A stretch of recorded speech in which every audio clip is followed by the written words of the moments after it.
안녕하십니까? 잘 지냈죠? 자, 오늘은 하천 하류 지역에 대한 것을 하겠습니다. 자, 지난 시간에는 하천 중상류 일대의 지형에 대해서 했어요. 자, 하천은 중상류 일대가 지형의 경사가 급하다 보니까 유속이 대체로 빠르고 그렇기 때문에 주로 침식 지형이 발달을 하게 돼요. 자, 하천이 침식을 시켰을 때 옆을 치는 측방 침식과 아래로 이렇게 파고드는 하방 침식이 있는데 강의 상류 지역은 빠른 유속으로 하방 침식이 아주 우세하게 작용을 합니다. 그에 따라서 산지 사이를 깊게 굽이쳐 흐르는 가믹공류 하천과 그 옆에는 과거 강바닥의 흔적이 계단 형태로 남아있는 하안당구라는 지형이 있었다라고 배웠어요. 자, 하안당구 지형은 현재 강보다는 고도가 높아요. 그런데 어떻게 과거 강바닥이었는지를 아는가 하고 물어본다면 하안당구상에서 발견되는 둥근 자갈을 통해서 둥근 자갈이 있다는 건 과거의 강바닥이었다. 적어도 물이 흘렀던 곳이었다라는 것을 알 수 있게 만드는 증거가 되겠어요. 자, 그리고 중상류 일대는 흔치는 않지만 퇴적 지형이 있는데요. 대표적인 게 선상지예요. 선상지는 현재 기후 상태에서는 사실 일반적인 온대 기후에서 잘 만들어지지 않아요. 아마 빙하기의 산물이 현재까지 남아있는 것 같기도 하는데요. 아무튼 하천 중상류에 있는 퇴적 지형으로 선상지가 있는데 선상지는 경사 급하게 흘러나오던 골짜기가 느닷없는 평야를 만났을 때 갑작스럽게 유속이 느려지면서 운반하던 것을 집중적으로 퇴적시켜 만든 지형이에요. 부채꼴의 형상이고 선상지를 크게 선정, 선앙, 선단으로 나눌 수 있다고 했죠. 선정은 거의 자갈밭이고요. 바로 앞에 골짜기가 있어서 물을 구하기 쉽다 보니까 선정에도 골짜기 입구를 중심으로 취락이 좀 발달돼 있어요. 그런데 선앙은 선정의 자갈밭을 흐르다가 물이 다 지하로 스며들어서 선앙에서는 지표에서 물을 볼 수가 없어요. 그래서 예로부터 밭농사나 과수원이 나타나고 집들이 들어서긴 힘든 곳이었죠. 자, 그리고 이렇게 지하로 복류해서 흐르던 하천은 선상지의 맨 끝인 선단에서 솟아올랐어요. 용천했다고 합니다. 용천했기 때문에 선단에서는 논농사도 짓고 취락들도 이 용천대를 중심으로 집중적으로 발달되어 있는 특징이 나타났습니다. 자, 그럼 오늘은 하천의 중하류에 대한 걸 할 텐데요. 중하류 지역은 바닷가와 가까운 곳으로 대체로 평야지대다 보니까 지형이 평평해서 하천의 유속이 느려요. 자, 그래서 홍수가 나서 위에서부터 물이 콸콸콸콸 내려오지만 이 하류 일대는 유속이 느리다 보니까 느려지다 보니까 대체로 이렇게 자칫 위에서는 내려오는데 갑자기 이렇게 유속이 느려지는 이곳에서 유속이 평균적으로 느려지는 이곳에서 강은 결국은 물이 제때 빠지지 못해서 주변을 이렇게 범람을 하기 쉬워요. 그래서 강의 범람에 따라 넓은 범람으로 인해 만들어진 평야, 즉 범람원을 형성하게 됩니다. 그리고 혹은 이 강이 운반한 토사가 바다와 만나는 곳에 최종적으로 쌓게 되면 그 강 하구에 섬의 형태로 퇴적지형이 만들어지기도 하는데요. 오늘 배울 내용은 바로 이 두 가지. 범람에서 만들어진 범람원과 바다와 만나는 곳에 만들어진 섬 형태의 퇴적지형인 삼각주에 대해서 하겠습니다. 자, 강이 평야를 흐른다. 평야지대를 흐르게 되면 강은 느릿느릿 세워라 내워라 이런 식으로 흐르게 되는데요. 이렇게 평야지대를 흐르는 하천은 우리는 자유로운 하천이고 구불구불하니까 공유하천이다. 자유공유하천이라고 불러요. 자, 굽이쳐 흐르면 공유하천이라고 해요. 그런데 산간 지역에 하방 침식으로 이렇게 파 들어가는 형태로 공유를 하게 되면 파 들어가는 해서 감입 공유하천이라고 하고 평야지대에 강이 이렇게 서서히 이렇게 세워라 내워라 흐르게 되면 자유공유하천이라고 하는데요. 공유는 무조건 옆을 치게 돼 있다 보니까 자유공유하천은 측방 침식이 우세하다라는 표현을 씁니다. 가믹공류는 공류니까 갸도 측방 침식이 있지만 밑으로 파고드는 하방 침식이 우세하다라고 해요. 근데 자유공류는 측방 침식이 우세해요. 자, 그러면 봅시다. 강이 흐릅니다. 흐르다가 옆을 치겠죠? 그러다가 안 되면 이동하겠죠?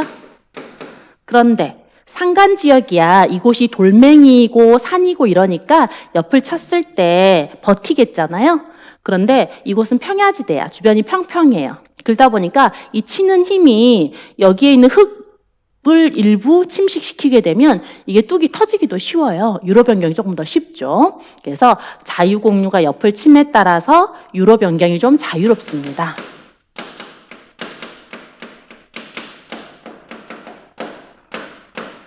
그래서 치면 여기에 침식이 금방 잘 되죠. 이렇게. 그러면 이쪽은 상대적으로 금방 이렇게 변경이 돼요. 퇴적이 되고.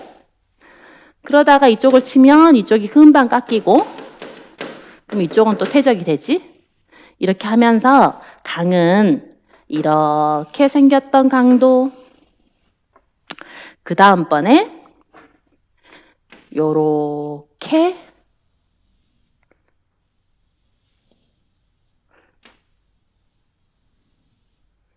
생기게 되고 이런 식으로 있잖아요. 그 다음에는 또 여기 치는 힘이 더 강해지면 이렇게 강의 유로가 바뀌고 이렇게 강의 유로가 바뀌고 복잡하죠? 자, 이런 식으로 하얗게 생겼던 강이 파란색으로 그리고 분홍색으로 바뀔 수 있어요. 자, 그러다 보면 그 다음번에 더 치다 보면 자, 여기 치는 힘이 또 더 강해져서 또 굽이치다 보면 어떻게 될까요? 여기랑 만나버리겠죠. 툭 하니 만나버릴 수도 있죠. 즉 강이 이렇게 흐르다가 더 많이 굽이치다가 급기야는 너무 굽이친 나머지 이렇게 만나버릴 수 있겠죠. 그렇게 되면 강물은 이렇게 흐르다가 치는 힘이 딱 강해져서 툭 터지게 되면 그냥 이렇게 흘러버려요. 이제 이렇게 돌아가질 않고 이렇게 흘러버리지. 그래서 이렇게 흐르는 양이 많아지다 보면 결국 여기로 돌아가는 물의 양이 너무너무 적어지다 보면 강의 이 가운데 부분 유속이 조금 더 빠르지만 가에서는 자꾸 쌓이거든요. 쌓여서 시간이 지나면 결국 이 강은 이렇게 흐르고 과거에 흘렀던 흔적은 이렇게 물만 남게 되는 거야. 자, 이렇게 물만 남게 되면 당연히 물이 흐르지 않는 강이 아니라 호수가 되는 거겠죠. 자, 이게 꼭 소뿔처럼 생겼어. 그래서 이 호수를 갖다가 우각, 소뿔이란 뜻이에요. 소우자, 우각호라고 불러요. 자, 이렇게 해서 강이 흐르는 길을 유로라 그럽니다. 자, 자유공유하철은 주변이 평평하기 때문에 유로 변경이 훨씬 자유로운데요. 그렇게 해서 측방 침식에 따라 유로가 점점점 변경되다 보면 이렇게 유로가 변경되고 그래서 과거의 유로가 호수로 남아버릴 수 있어요. 자, 우가코는 그래서 다른 말로는 과거에는 강이 흘렀던 곳이니까 과거에 강이 흘렀던 길도자를 써가지고요. 구하도라고도 해요. 자, 어딘가에 구하도가 존재한다라는 것은 현재는 아니고 과거에는 강이 흘렀다라는 뜻이니까 유로가 변경됐구나라는 뜻이게 되겠죠? 자, 이렇게 자유공유하천은 구하도도 많고 그리고 우가코도 많고 예를 들면 2단계 볼까요? 이 단계에서 아직 물이 이쪽이 툭 터지면서 이렇게 흐르고 있지만 물의 일부는 이렇게 돌아가고 있다면 그렇다면 내가 여기에 서 있으면요. 나는 이제 물 사이에 갇혀버렸죠. 그쵸? 내가 여기 서 있는데 나는 지금 물 사이에 갇혀버렸어. 물 가운데 있는 땅, 즉 섬이 돼버렸겠지. 이렇게 강 가운데 있는 섬을 뭐라고 부르냐면 강 가운데 섬, 그래서 하중도라고 불러요. 자, 강의 하류 지역은 상류에서 내려온 물줄기가 모이다 보니까 유량이 되게 많고 강폭이 되게 넓죠. 그러다 보니까 강폭이 되게 넓어요. 이 넓은 강폭이 있는데 그 속에서 어딘가 강 가운데 조금 더 단단한 어떤 돌뿌리 같은 게 존재한다면, 어쩌다 보니까 거기에 뭔가가 있어가지고요, 존재한다면 이곳에 자꾸 이렇게 걸려요. 무언가가 걸려서 쌓아지다 보면 이게 강 가운데 섬으로 올라올 수도 있어요. 그래서 넓은 하류 지역의 유속이 느린 곳에는 강 가운데 섬도 만들어지지. 이런 걸 하중도라고 해요. 그래서 강 가운데 태적으로 섬이 만들어지기도 하고, 이렇게 유로 변경 과정에서 과도기적으로 섬이 만들어지기도 하고, 그랬다가 이게 이제 이 중간에 퇴적이 되어서 강은 결국 여기로만 흐르게 되면 이제는 여기에 서 있던 나는 걸어서 밖으로 나올 수 있게 되었겠죠. 이젠 더 이상 섬이 아닌 게 되겠죠. 이렇게 자유공유하천은 유로 변경에 따라 지형의 변화가 되게 활발히 나타나는 곳이에요. 자, 이렇게 자유공유하천은 이러는데요. 자유공유하천이 우리 동네 옆에 있다고 쳐봐요. 그럼 되게 불편하겠죠. 내 땅이 여기에 있는데, 강 옆에 내 논이 있는데, 지난밤 홍수로 갑자기 유량이 불고 유속이 좀 빨라지면서 침식력이 강해지더니 내 논 있는 대로 강이 다 들어와 버린 거야. 그래서 내 논을 다 강이 침식을 시켜가지고 논 있는 곳이 이제는 강이 돼버렸고, 강 건너편에 원래 강이었던 곳이 이제는 땅이 돼버렸어. 그럼 그 땅은 도대체 누구 소유가 되는 거야? 막 이렇게 복잡하잖아요. 그리고 자유공유하천은 이렇게 강이 평야지대 이렇게 흐르잖아요. 이렇게 흐르니까 비가 아주 많이 왔을 때 강물이 빠르게 슉 빠져나가지 못하고 치다가 안 되면 돌아가고 이렇게 하다 보니까요, 물이 빠진 속도가 느려서 강이 범람하기가 되게 쉬워요. 그래서 자유공유 하천 옆에는 거의 강의 범람으로 만들어진 평야인 범람원이 펼쳐져 있지. 가믹공유의 옆에는 하안당구가 있고 자유공유 옆에는 범람원이 있어. 즉 자유공유는 범람을 되게 많이 해요. 그런데 거기에서 농사 짓고 있는 내 입장에서는 강이 범람한다는 건 그 해 농사를 망친다는 뜻이잖아요. 그치? 물에다 잠겨버린다는 뜻이니까 강이 범람하는 게 되게 싫어. 강이 자유공유하는 거 싫어. 이렇게 돼버려요. 그래서 자유공유 못하게 공유하는 곳 옆에다가 콘크리트 이렇게 뚝을 쌓아가지고 아무리 쳐도 유로 변경이 되지 않게끔 콘크리트 뚝을 만들기도 하고, 혹은 아예 이 땅 전체에 대해서 경지 정리가 들어가기도 해요. 그러면서 구불구불했던 자유공유를 직선으로 펴버리는 거예요. 강을 인위적으로 유로를 변경시켜버리는 거죠. 자, 그렇게 해서 지형을 변화시키기도 하는데요. 자, 그러면 보세요. 자, 이렇게 굽이쳐 흐르는 곳 옆에다가, 여기 지금 나 농사 짓고 있으니까 강이 이렇게 쳤을 때 내 논으로 이렇게 치고 들어오는 거 싫어 이러면요, 이 옆에다 뚝을 만들지. 자, 뚝을 만들어서 콘크리트 뚝을, 그랬을 때 이 콘크리트 뚝은 기호로 이렇게 나오게 돼요. 촘촘하게 생긴 철길처럼 생겼는데 매우 촘촘한 그림이에요. 자, 지도를 읽을 때는 기호를 꼭 알아야 되는데요. 자, 무언가 땅에서 삐쭉삐쭉 자라고 있는데 옆으로 딱 그어진 무언가가 있어. 자, 지도에서 이렇게 옆으로 이렇게 그어진 거 있죠? 이런 건 물을 뜻해요. 그래서 강은 아닌데 이렇게 물들이 있잖아. 이러면 물들이 늘 이 땅을 좀 점하고 있구나. 습한 땅이야. 습지란 뜻이 되는 거고요. 무언가 자라고 있는데 물이 있어. 그럼 물에서 뭔가를 키우는 논이구나. 무언가 자라고 있는데 물이 없어. 밭이구나. 이렇게 알기 쉽게끔 기호를 만들었어요. 그래서 여러분은 기호를 좀 아셔야 되는데, 일단 이 표시는 논이에요. 그리고 이렇게 선이 있는데 이렇게 생긴 거는 제방이에요. 뚝이죠. 콘크리트로 만들어진 뚝 있잖아요. 뚝이라는 표시예요.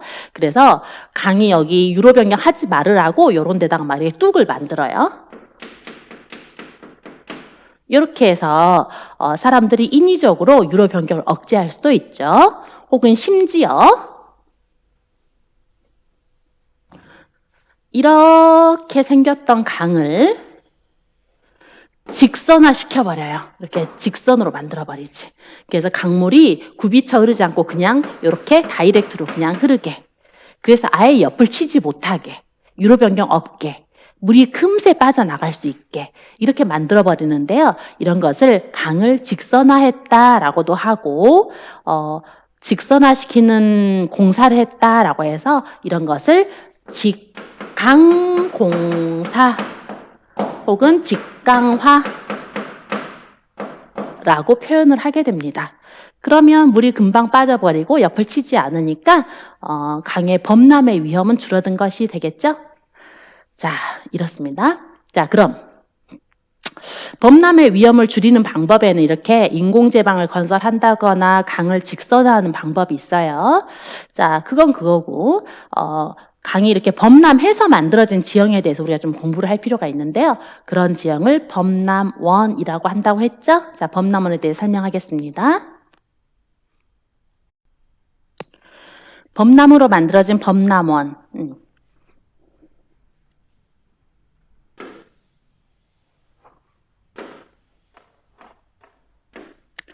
자, 물이 이렇게 홍수가 나서 막 급히 흐르다가 결국 너무 많은 물이 콸콸콸콸 막 흙탕물이요. 홍수가 나서 흙탕물이 흐른다. 자, 흙탕물이다라는 것은 물 속에 흙과 모래를 다량 가지고 있다라는 뜻이잖아요. 자, 물이 콸콸콸 흐르다가 결국은 확 넘치게 되어서 주변으로 이렇게 물이 이렇게 싹 넘쳐 나가게 되었다고 쳐요.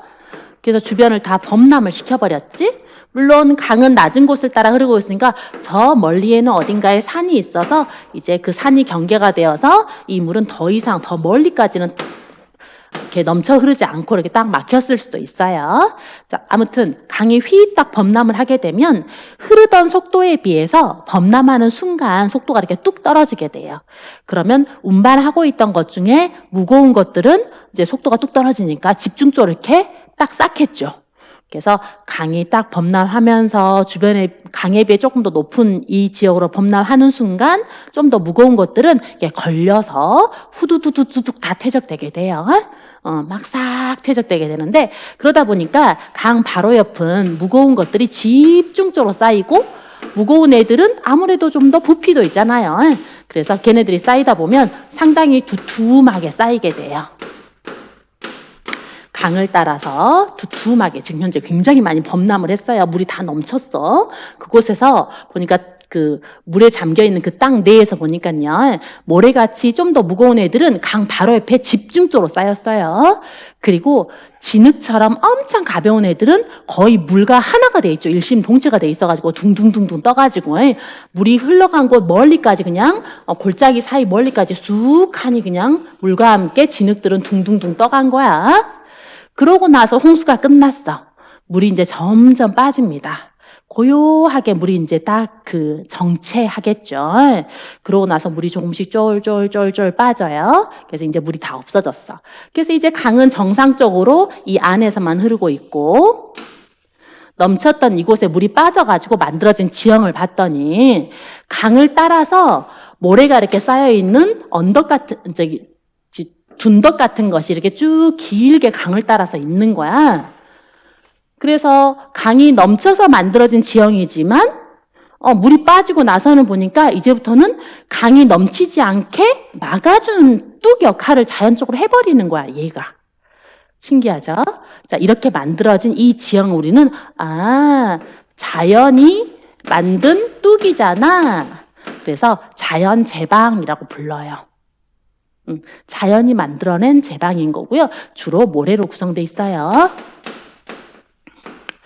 자, 반면 이 자연 제방 말고 주변 지역은요. 진흙들만 쓸려 내려가고 진흙들은 아무리 많이 쌓인다 해도 조금밖에 안 쌓여요. 너무 작고 미세하니까. 그래서 진흙들만 쑥 쓸려가서 이렇게 딱 가라앉아가지고요. 막 강이 100번을 범람해도 조금 올라갈 거야. 진흙들 넓게 펼쳐져 가지고요. 근데 어찌되었건 이 진흙들만 펼쳐져서 만들어진 이 뒷지역이 있는데요. 진흙은 이렇게 물이 좀 잘 안 빠져요. 모래는 물이 금방 빠지잖아요. 모래가 이렇게 쌓여있는 곳에 물 부으면 물이 금방 쑥 빠질 텐데 오랜 세월 쌓여서 만들어진 얇은 진흙층이지만 어찌되었건 이 진흙층 내에서는요. 물이 딱 한 번 들어오면 물이 잘 빠지질 않아. 그러다 보니까 여기는 낮으면서 진흙층이면서 이러다 보니까 늘 물이 축축하니 머무는 공간이 돼버리는 거야. 그래서 여기를 뭐라 그러냐면 뒤에 있는 습지대잖아. 우리가 봐서는 거의 늪 같아. 넓은 늪 있잖아.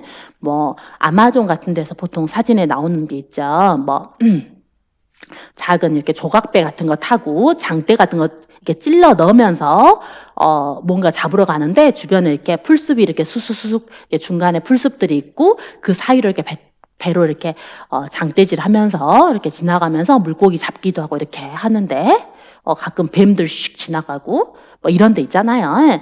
우리가 봐서는 거의 뭐 늪지대 같아라고 여겨지는 곳, 이런 넓은 공간이 바로 배후 습지가 되는 거야. 자, 배후 습지는 주로 진흙으로 돼 있고요.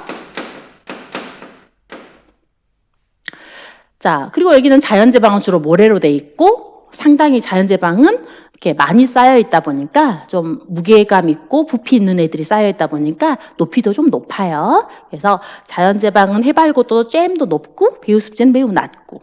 자, 홍수가 나게 되면 엄청 큰 홍수가 나게 되면 다시 강이 확 범람해서 두 지역 모두 다 잠기겠지만 이제는 여러 번의 이 홍수 과정, 퇴적 과정을 거쳐가지고 자연제방이 이제는 꽤 많이 높아져 버렸어요. 그러다 보니까 이제는 웬만큼 비가 와서는 자연제방은 물에 안 잠기게 되었네.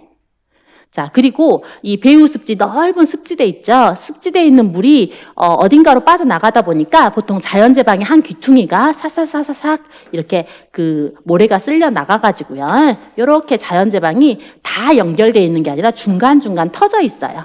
그래서 이렇게 배후습지에 있는 물이 또 강으로 이렇게 빠져나가는 통로가 이렇게 만들어져 있지.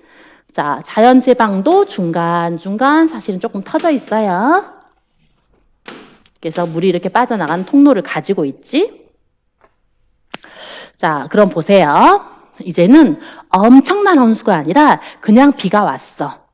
자, 사실 이 지역에서 비가 온 것도 아니고 저기 강의 상류 있죠? 산간 지역에서 비가 와가지고 덕분에 이게 강물이 좀 불어났어요.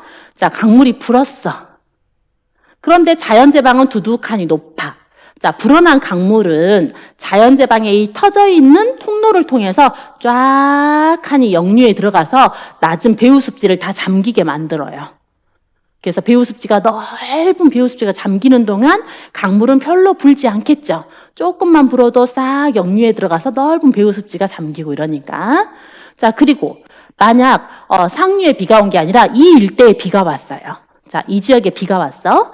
그러면 두둑한 자연제방에 떨어진 빗물은 금세 빠져버리겠죠. 빠져가지고 강으로 쓸려가거나 배후습지로 빠져나가겠지. 반면 배후습지는 낮은 곳이니까 이 지역에 비가 오게 되면 그대로 배후습지에 물이 잠기겠죠. 혹은 주변에 있는 작은 산에서 내리는 빗물도 금세 흘러내려서 배후습지로 자꾸만 오겠지. 그래서 배후습지는 이름에서도 느껴지다시피 맨날 축축한 땅이에요. 비만 왔다 그럼 이것은 잠기는 곳이야. 그래서 다른 말로 상습, 침수 지역이지. 물에 자꾸만 잠기는 곳이에요. 반면 자연제방은 웬만한 비에는 늘 꼬실꼬실하게 말라있는 땅이지. 따라서 자연제방이나 배후습지나 강의 범람 과정에서 만들어진 범람원의 일부니까 여기다 집 짓는 건 현명한 일은 아니에요. 그렇지만 집 지을 곳이 마땅치 않아서 이 일대에 집을 지어야겠어 라고 생각을 한다면 둘 중에 어디가 그나마 물에 덜 잠길까요? 네, 자연제방이겠죠. 따라서 둘 중에 취락이 나타난다면, 즉 마을이 만들어진다면 바로 자연제방상에 마을이 만들어질 수 있어요. 이렇게 집들이 만들어질 수 있어요. 그리고 이 집들도 이렇게 혹시나 있을 홍수에 대비해서요, 그 터 도둠집이라고 해서 집터를 좀 높게 돋아서 주변보다 막 흙들을 끌어모으고 해서 집을 좀 높게 돋아서 그 위에 집을 짓기도 해요. 그래서 보통 집 마당이 계단 한 3개 정도 올라가야 마당이 있는 형태 있죠? 이런 식으로 집을 지어서 혹시나 물이 불어났을 때도 집이 잠기지 않게끔 집을 짓기도 합니다. 자, 그리고 농사를 짓는다면 물이 잘 빠지고 모래 성분으로 되어 있는 자연제방은 밭이나 과수원이 나타나게 되고요. 배우습지는 맨날 물에 차 있으니까 사실 개간이 쉽지 않아서 개간된 시기가 되게 짧아요. 최근에 개간되었어요. 최근에는 워낙 기술이 좋잖아. 예를 들면 여기에다가 수문을 꽉 만들어가지고 문을 꽉 만들어가지고요.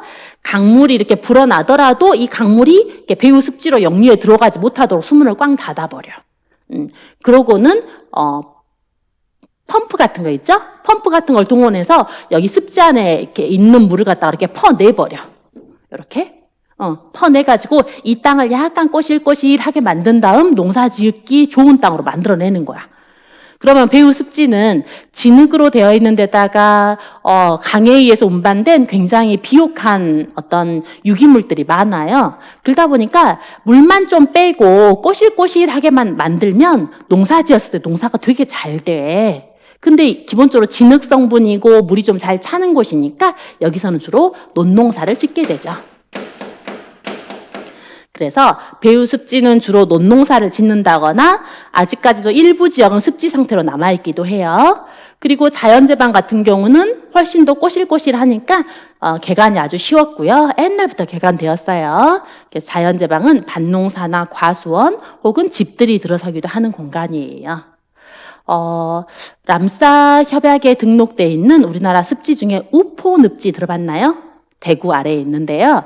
우포늪지는 낙동강의 배후 습지 중 일부예요. 이렇게 넓은 우포늪지가 배후 습지. 그래서 원래 자연 상태의 배후 습지라면 우포늪지처럼 생겼다고 봐도 괜찮아요. 자, 그런데 우리나라는 이 우포늪지를 제외한 대부분의 배후 습지는 거의 논으로 개간했습니다. 국토 면적은 좁고 인구는 많고 그러니까요. 자, 이렇게 자연제방에 대한 설명 이 정도입니다. 자, 다음은 삼각주에 대해서 하겠습니다. 자, 삼각주는 강과 바다가 만나는 곳, 강이 바다 만나는 곳에 강이 운반하던 것이 바다와 만나서 최종적으로 퇴적된 곳, 여기에 만들어진 이 섬 형태의 퇴적 지형을 삼각주라고 합니다. 자, 이 삼각주는 강이 운반하던 토사가 바다와 만나서 속도가 딱 느려지면서 이렇게 딱 쌓였어요. 물속에서. 그러다 드디어 물 위에까지 드러날 정도의 퇴적 지형이 되게 되면 우리는 섬이구나 이럴 것이고, 이 지형을 삼각주라고 하지. 이렇게 일단 물 위로 드러나게 되면 강이 운반한 토사가 딱 멈추는 곳이 생기니까 퇴적이 정말 빨리빨리 진행되겠죠? 그러면서 퇴적이 되는데, 삼각주가 이제 뭐 커지게 되잖아요. 그러면, 주로 이렇게 운반하고 삼각주를 크게 만드는 것은, 물이 운반하던 토사가 여기에 쌓여서 만들어지다 보니까요. 먼저 이렇게 강이 삼각주에 이렇게 딱 닿으면 무거운 것들은 집중적으로 퇴적되겠죠. 그러다가 물만 이렇게 혹은 물에 담겨져 있는 물과 더불어 이렇게 거의 섞여 있다시피 한 진흙 종류만 이렇게 안으로 이렇게 휙 들어가고 이렇게 탁 닿아서 무거운 거 다다닥 퇴적시키고 안으로 물만 휙 들어가고 이렇게 하다 보니까 큰 삼각주들은 대부분이 삼각주의 둘레둘레는 꽤 높은데요. 퇴적이 잘 돼가지고 무거운 것들이 집중적으로 쌓여가지고 둘레둘레는 꽤 높은데 가운데 부분은 거의 이렇게 진흙류만 물과 함께 들어오다 보니까 도통 높아지지가 않아요. 그러다 보니까 여기 아래 가운데 이렇게 좀 낮은 습지대가 이렇게 쭉 펼쳐져 있지. 그래서 삼각주도 범나무처럼 물과 접해 있는 가해 부분이 두둑하게 높아 자연 제방이라 부를 수 있고, 가운데 부분은 뒤에 있는 습지대야 해서 배후 습지라고 부를 수 있어요. 그래서 범나무가 되게 비슷해요. 단지 퇴적된 위치가 강의 하구, 바다와 만나는 곳이라는 거, 그리고 생김새가 섬의 형태라는 거, 이것만 다를 뿐이에요. 자연제방은 주로 모래로 구성되어 있고 주변에 비해 높다 보니까 취락이 들어서기도 하고 농사를 짓기도 하지. 뭐 밭농사 같은 거. 자, 배후 습지는 낮은 습지대다 보니까 농사를 짓는다 하더라도 논농사 정도 짓겠죠. 자, 그런데 우리나라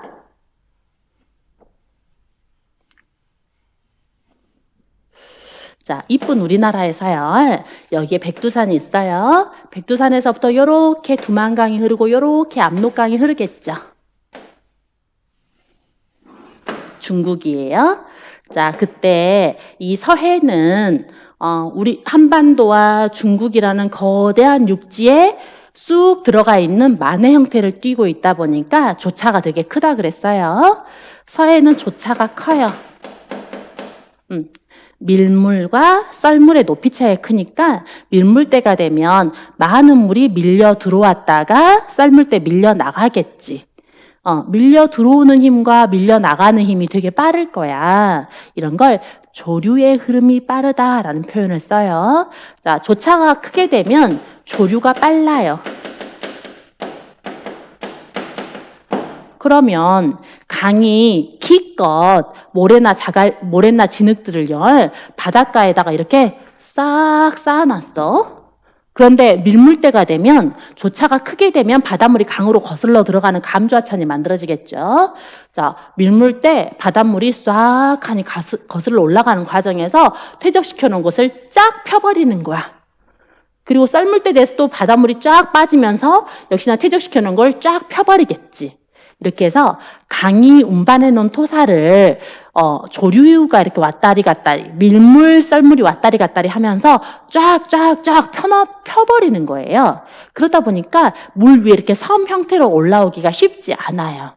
이렇게 조차가 큰 곳은 그래서 퇴적 물질들이 넓은 벌판 형태로 존재하죠. 자, 바다는 갯이라 그러죠. 여러분 잘 안 쓰지만 바닷가를 갯가라고 하고 바다에 사는 지렁이라 뭐라 한다고요? 갯지렁이. 바다 속에 있는 골짜기는 갯골. 그러면 바다에 있는 벌판은 갯벌. 그죠? 자, 이렇게 조차가 크게 되면 갯벌이 발달해요. 바다에 벌판이 발달하게 되고요. 상대적으로 이 삼각주 같은 섬 형태로 잘 올라오지 않지. 자, 다시 우리나라의 강은 제일 긴 강 압록강, 청천강, 대동강, 아주 큰 한강, 금강, 영산강 등이 있을 텐데요. 이 서해로 흐르는 강은 되게 크지만 바다가 조차가 되게 커요. 조차가 커서 이 강이 운반하는 토사가 쫙쫙쫙 펼쳐져서 넓은 갯벌을 형성하게 되고 섬 형태의 삼각주로는 잘 안 나와요. 섬 형태의 삼각주는 엄청나게 큰 압록강 하구에 있고요. 북한이니까 우리가 사실 잘 모르죠. 결국 남한에는 어디에 있냐면, 자, 한강만큼이나 큰 강이 경상도 땅에 있어요. 이름하여 낙동강이지. 낙동강은 한강만큼이나 큰데 그 낙동강의 하구가 조차가 큰 서해 쪽이 아니죠. 낙동강 하구는 조차가 크지 않아요. 조차가 한 1m, 정확히는 잘 모르겠어요. 1m에서 한 2m 되지 않을까 싶어요. 한강 유역은 조차가 10m까지 나오거든요. 근데 여기는 조차가 별로 크지 않지. 그러다 보니까 낙동강 하구에는 삼각주가 잘 발달돼 있어요. 그래서 우리나라 삼각주는 낙동강 하구에 잘 발달돼 있다. 잊어버리면 안 돼요. 낙동강 하구에 삼각주가 있다. 자, 그런데 삼각주는 주로 이렇게 강의 맨 마지막 부분이니까 가장 미세한 진흙류가 되게 많거든요. 그러다 보니까 개간하더라도 논농사 지역이 되고 바닷가니까 주로 갈대숲 이런 거 있잖아요. 갈대숲이 쫙 펼쳐져 있어. 그래서 가장 대표적인 삼각주, 이제 우리가 알기 쉬운 삼각주 중에 혹시 을숙도라고 들어봤을까요? 새 을자 잠잘 숙자. 되게 문학적이죠. 시적이죠. 새가 잠자는 섬. 이 갈대숲 군데군데 이렇게 새들, 물새들의 둥지들이 있으면서 이 섬은 새가 잠자는 섬이야. 을숙도. 이게 바로 삼각주거든요. 자, 그런데 낙동강 하구에 있는 삼각주는 정말 큰 삼각주예요. 거기다가 위치가 낙동강 하구. 낙동강 하구에 있는 도시는 부산. 그리고 우리나라가 예로부터 공업지역, 도시화가 어디를 중심으로 진행되었냐면 서울을 중심으로 진행되었고 수도권 지역. 그 다음에 두 번째가 바로 남동임의 공업지역이라고 해서요. 부산권을 중심으로 발달이 돼 있는 거야. 자, 그러니까 낙동강 하구의 삼각주 자체가 부산광역시에 속해 있어요. 부산광역시야. 그리고 부산광역시 많이 아니더라도 주변에 울산, 창원 등이 있잖아요.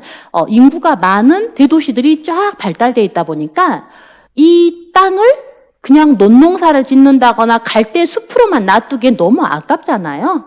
그래서 낙동강 하구는 이례적으로 이 삼각주에서는 원예 농업을 되게 많이 해요. 비닐하우스들이 되게 많아. 그래서 도시민을 상대로 한 아주 상업적인 농업 있죠? 뭐 방울토마토라든가 이런 거 있잖아요. 딸기라든가 이런 걸 재배하는 상업적인 농업이 되게 많이 행해지고 있지. 그리고 낙동강 하구의 삼각주는 얼마나 큰지 바로 김해공항이 삼각주에 들어가 있어요. 평평하고 넓으니까. 자, 이처럼 이 삼각주가 어디에 위치하냐에 따라서 그 위치적 중요성 때문에 굉장히 다양한 형태의 토지용이 나타날 수 있어요. 그렇지만 일반적으로는 강이 퇴적시켜 놓은 낙동강 하구의 삼각주는 비옥하고 대체로 물에 잠길 위험이 큰 지역이고 이러다 보니까 주로 논농사를 짓는 공간으로 많이 활용되어 왔었어요. 자, 오늘 배웠던 내용도 쉽진 않았죠. 정리하면 강의 하류 지역에 나타나는 지형에 대해서 했고요. 강의 하류는 강이 자유롭게 굽이치는 자유공유하천이 나타나고 이 자유공유하천은 옆을 치는 측방 침식이 우세하다 보니까 유로 변경이 활발하고 그 과정에서 현재의 강이 흐르는 곳과 과거의 강이 흐르는 곳이 좀 다르다 보니까 구하도라는 용어가 있죠. 옛날에 흐르던 강이라는 것이에요. 그리고 유로가 변경되는 과정에서 우가코라는 호수를 만들기도 하고 중간중간 하중도라는 섬이 만들어지기도 해요. 자, 그리고 이 강이 범람해서 주변에 넓은 평야를 만들게 되면 그 이름은 범람원이라고 하는데 범람원은 자연재방과 배후 습지로 구성되어 있습니다. 자연재방은 모래 성분이 많고요. 물 빠짐이 좋아요. 즉 배수가 양호하죠. 그래서 밭농사나 과수원이 나타난다거나 취락이 들어서기도 합니다. 반면 배후 습지는 낮으면서 진흙으로 구성되어 있다 보니까 물 빠짐이 나빠. 상습 침수 지역이에요. 그래서 취락이 들어서기는 어렵고 주로 개간해서 논으로 이용하기도 합니다. 자, 그리고 마지막으로 바다 만나는 곳에는 삼각주라는 섬 형태의 퇴적 지역이 만들어지는데요. 삼각주도 주로 자연재방과 배후 습지라는 형태로 나눌 수 있어요. 자, 삼각주는 물에 잠기기 쉬운 땅이다 보니까 주로 논농사를 짓기도 합니다. 자, 그런데 우리나라 삼각주는 낙동강 하구에 삼각주가 있는데요. 낙동강 하구 지역은 부산광역시다 보니까 원예 농업이 되게 발달되었다는 특징을 보입니다. 이해됐죠? 오늘도 고생 많으셨습니다.